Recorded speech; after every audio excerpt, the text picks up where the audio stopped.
Alas 7 daw yun. Maganda ang damit ni Lips. Sabi, doon kayo pumunta. At din alas 7. Kasi yung palaspas ko hindi pa nagsisimula ito yun. Ay ba? Wala pa din. Si Sisi May call center, may hawak lang akong cellphone na nakuha yung magandang palaspas. Hoy, ako'y nagbayad rin. Ay, ako hindi. Libre? Libre ito. Ayan nga ang pambabae. Ayan ito. Ano naman tulala? So, tulala na si Kulot guys. Ang tangos ng ilong.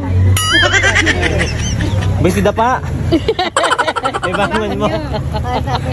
Ano sabi? Sino nagsabi ng ano? Sino nagsabi ng ibangon mo?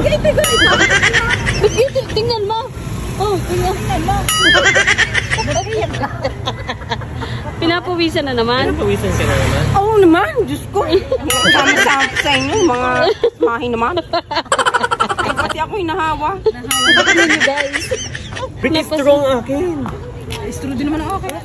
Diyos ko, lahat kayo napansin Pumunta na lang ang pumunta sa mata ko, Diyos ko. Laging mo na lang ako bakla. Lips pala.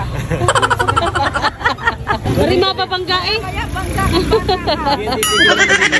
Hawakan mo na nga yan, talian mo. Marin ka nga. Hindi mo na yung nakamotor din na nakalingot. Ang magdadali. Oy, sabi ni Kulot, dadalhin ka ang palaspas. Sabi ni Desiree, hindi ang buhok mo na lang ang palaspas.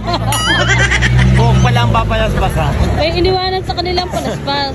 At kayo Binalikan na pa? Ate Regine daw papabendisyonan. Wala naman sinabi. Iniwanan mo ba? Wait, sabi ka nang nag-chat sa akin. Kulot, andin yung palaspas mo. Sabi niya, sige, sukuhanin ko na lang dyan mamaya. Hindi mo lang sinabing, yan Hindi mo na ito, kunin mo naman bukas. Oo, hindi ako pinigilan. Hindi ko naman alam ang gagawin ko. Hindi pa. Bayad na ganyan. Utang pa. May utang. Utang din na rin. Utang din. Utang kayo sa palaspas ha.